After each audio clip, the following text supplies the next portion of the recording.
술지, 길제. 내 평생의 뜻, 길제. 임계모욱 독한 거.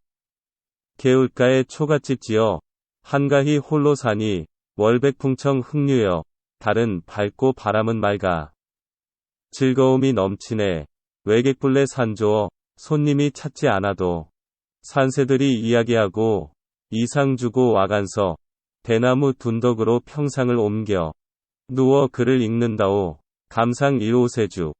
길제는 관료로였던 아버지를 만나러 개경에 갔다가 이색, 정몽주, 권근 등의 문화에서 학문을 익혔다. 그 후에 여러 벼슬을 거쳐 선균 박사를 역임하였다. 조선이 건국된 뒤 태상 박사에 임명하였으나 두 임금을 섬기지 않겠다는 뜻에 따라 거절하였다. 세상에 영달의 뜻을 두지 않고 성리학을 연구하여 김숙자, 김종직, 김갱필, 정여창, 조광조 등으로 그의 학맥이 이어졌다.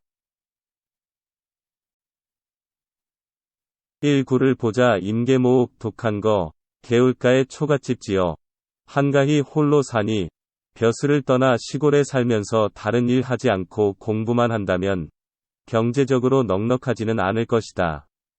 그리고 그를 찾는 사람도 많지 않을 것이다. 그래서 작가는 개울가에 초가집을 짓고 한가히 살 수밖에는 없을 것이다. 어디 진정한 학문이라고 하는 것이 다른 일과 병행할 할 수 있는 만만한 일이겠는가. 여기에서는 작자가 처한 현황을 보여주고 있다. 그는 시골에서 학자의 생활을 하고 있는 것이다. 이 구를 보자 월백풍청 흙류여 달은 밝고 바람은 맑아. 즐거움이 넘치네. 그는 시골에서의 학자 생활이 대단히 만족하다. 보통 사람은 따분할 것이다. 학자들의 하는 일이란 게 구체적이고 물질적인 어떤 결과가 있는 것도 아닌 것이다.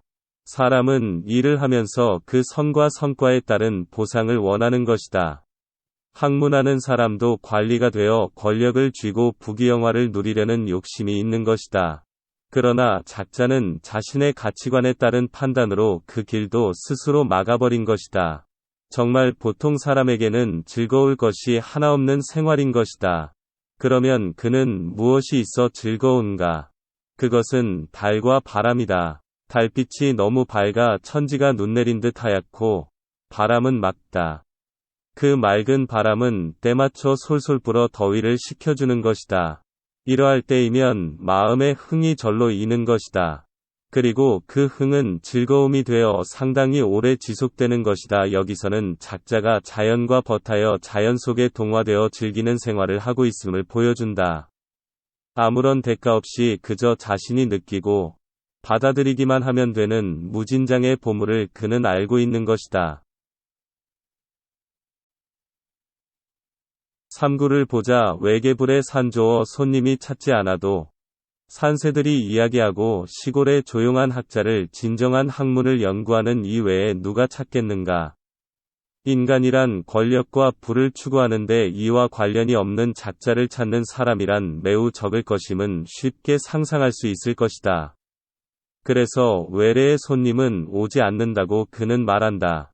그러나 사람은 혼자서 살 수는 없을 것이다. 어떤 형태이건 사람은 외부와 교섭을 통하지 않고는 살 수 없는 것이다. 그러면 작자는 무엇과 교섭하는가? 그렇다. 여기서는 산새들과 이야기를 나눈다고 말한다. 물론 여기서의 산새는 또 다른 자연물을 상징한다. 4구를 보자 이상 주고 와간서 대나무 둔덕으로 평상을 옮겨 누워 글을 읽는다오. 그리고 또 작자는 무엇과 외부와 교섭하는가?